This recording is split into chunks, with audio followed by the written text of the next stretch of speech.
Well, good afternoon, everyone. What if you could find from the Scripture somewhere that you can define as a place that God would begin His next step to biblical fulfillment? Wouldn't that be incredible? Well, I want to talk about something today.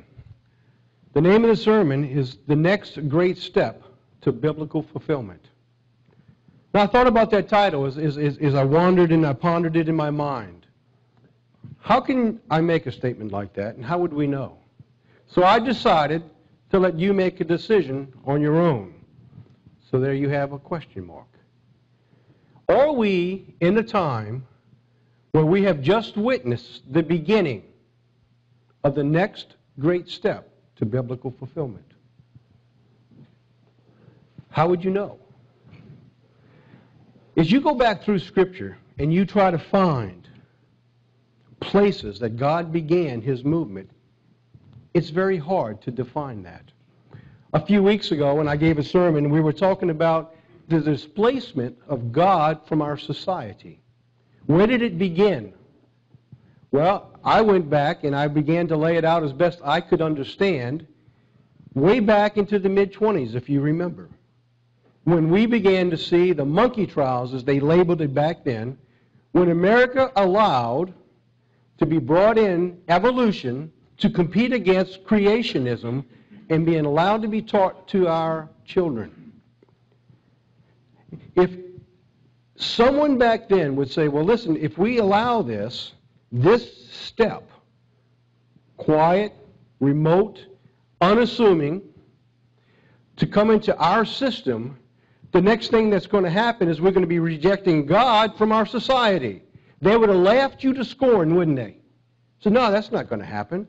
We're just teaching another principle of what could have possibly happened. A person doesn't just go from someone who shoplifts in a grocery store to be a hardened murderer, to be a suicide bomber, to be a killer overnight. Things happen little by little. When you talk about the steps, they start very small. Now, I want to talk about something today, and I want to go through this, and I'm going to go get back into the Scripture and lead up to, are we at the time of the next great step to biblical fulfillment? Now, let's go through this, and let's see what the Scriptures have to say. In the prophecy, it does not come about by accident. God's hand divinely guides what He wants done. Now, I thought about this also. People say, well, if God's hand is guiding and directing everything, then we have no freedom of thought. It's going to be done the way He says, and that's it. No, you can't change anything. It's predestined. It's going to happen that way. The interesting thing was, when I went through the Scriptures, what I see is what God brings about is circumstances that allow human beings to make decisions, to make choices. For example, back in the 30s, right after the monkey trials, as I call them, we saw the Wall Street rise to such exuberance that everybody, there was millionaires everywhere, they said. And then we seen the stock market crash, didn't we? And then we seen the United States go into the Great Depression. Now, the decisions that were made from that time were made upon expediency of the moment. The laws that Roosevelt put into place then was illegal. That's history. I'm not saying something that you probably don't know already. It took actually 10 years for those laws to come in place. They took one step. Policy changed. The policy change was that a taxpayer that you paid, the government could not take your money and give it to someone else. But because there was a need, the government didn't have the money. They couldn't run an unbalanced budget. They had to balance their budgets. They took taxpayer money, used it to develop systems, the roads, the bridges, and all the other things that they go into, started getting off food and money. So they took taxes from one individual and gave them to another. That was against the law. The Supreme Court came in and said, no, you can't do that. And it would be overturned. During the course of 10 years, one law would be in place, another one would be overturned. During that time, the Supreme Court justices gradually changed to where there are enough judges on the courts to be able to change the law. Had the United States not done that, I look at that as a great step to biblical fulfillment. Why? Because the policy changed that almost 60, 70 years, 80 years down the road, we're witnessing the results of a policy change that went contrary to God's law. Do you understand where I'm coming from? Now, Roosevelt is classified as a hero, and he got him through the Great Depression and the policy changes. The problem is, if we make decisions that are contrary to God's law, somewhere down the course of time, you will pay a price. The taxpayers today are paying a horrendous price that they could never have imagined when it seemed like it was the right thing to do. You follow where I'm coming from? We're talking about policy, how it changed the future of America from the 30s to today, where the government can actually come in and take, against taxpayer will, $800 billion, $700 billion, buy out companies, and just give out the money, and now they don't know where it went. $350 billion just dry up and say, where is all that money? And now everybody's mad at everybody else, trying to figure out what's going on.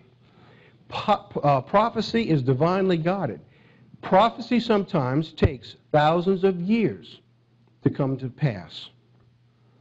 God raises up, God removes nations, kings, and presidents. He will put the policy in for what he needs to come about, and then it's up to individuals whether they will stand by the truth or not. At every turn, at every single turn throughout history, where God was about to begin a prophetic movement, Satan was there attempting to stop God's plan. Now, this is a sub-theme. I want to bring this out, and I want you to keep this in your mind throughout this entire sermon. At every point that God's plan is in place, Satan is there. We must never forget that. This nation does not believe that simple. If I stopped right now, my sermon would be finished, and I would be satisfied with the point of saying, listen, if you remember this, that no matter what you do, Satan is there to try to stop you, if you're trying to do God's will. If there was one way to get that across to America, but see, America doesn't want to believe that. They believe they have taken God and separated him now. He's out in this little box, and we will call upon him when we need him, and we will deal with our nation now without God. That's what our nation has done. That could not have happened had we not allowed the very first step back in the 20s by allowing an evolutionary process to come in. Do we understand that? It's very simple. And you don't realize that each one of these steps takes place. Satan's fury. Now, this is how Satan works. Satan doesn't change. Satan works, this is as simple as I can grasp it. Now, there was a day when the sons of God came to present themselves before the Lord, and Satan came also among them. There he is. He's there before God. And we can go on and say, the Lord said to Satan, where do you come from? And Satan answered the Lord and said, from going to and fro on the earth and from walking up and down in it. Satan spends his time doing what? Going to and fro to do what? 1 Peter 5:8 tells us exactly what he does. We have the warning, be sober, be vigilant, because your adversary, the devil, as a roaring lion, walks about, and every time you go before God, and your prayers are before God, please understand, Satan will be there trying to destroy you. He has one goal in life, to destroy God's plan. As a roaring lion walking about seeking whom he may devour. Now, that's the sub-theme to the sermon today. Wherever God has his plan in place, Satan is there to destroy it and destroy God's people. Satan was there at creation, at the birth of mankind. Satan was there. And Genesis 3:1 says, now the serpent was more subtle than any beast of the field which the Lord had made. And he said unto the woman, yea, has God said, you shall not eat of every tree of the garden? You know the story. I'm trying to point out something here. At the birth of creation of mankind, Satan was there. And you know the story, so let me go on for time's sake. The serpent said to the woman, "You shall not surely die, for God does know that in the day you eat thereof your eyes shall be opened, and you shall be as gods, knowing good and evil." Satan was there at the birth of Moses. I wanted to use this because it's important. At the birth of Moses, what took place? Do you remember how Pharaoh said to kill all the newborn male babies at that time? Satan seems to have a special interest at the birth, at the beginning of God's plan. At the next step, or whatever God's plan is at that particular time, Satan wants to get in there at the beginning to try to thwart it. In Exodus 1:8 says, there rose a king over Egypt which knew not Joseph. And Pharaoh charged all his people, saying, "Every son that is born you shall cast into the river, and every daughter you shall save alive." And there went a man out of the house of Levi, and he took a daughter of Levi, and the woman conceived and bare a son. And when she saw him, that he was a goodly child, she hid him for 3 months. And when she could no longer hide him, she took and put him into the bulrushes, and dabbed it with slime and with pitch, and put the child therein, and she laid it in the flags by the river's bank. You know the rest of that story of Moses. Satan was there at the birth of Christ. We know the story, how it parallels that of Moses, and how it said Herod, when he saw that he was mocked of the wise men, was exceedingly wroth, and sent forth, and he slew all the children that were in Bethlehem, and all the coast thereof from 2 years old and under, according to the time which he had diligently inquired of the wise men. Satan was there at the birth of every plan of God for mankind. He is there before God when you go before him, when the sons of God come before men to present themselves. He is there also. Now, these examples of the birth of Christ and the birth of Moses, I want to keep those in mind. Toward the end of the sermon, you'll see how important these parallels will be to the time that you and I live in today for this next great step of God. The Bible uses the term "at the appointed time" quite often. God is patient. He had a plan. He had a plan of 6,000 years for mankind, for you and I. Genesis 18:14 says, "Is there anything too hard for the Lord? At the time appointed I will return unto the time of life, and Sarah shall have a son." God said at that particular time, at the appointed time.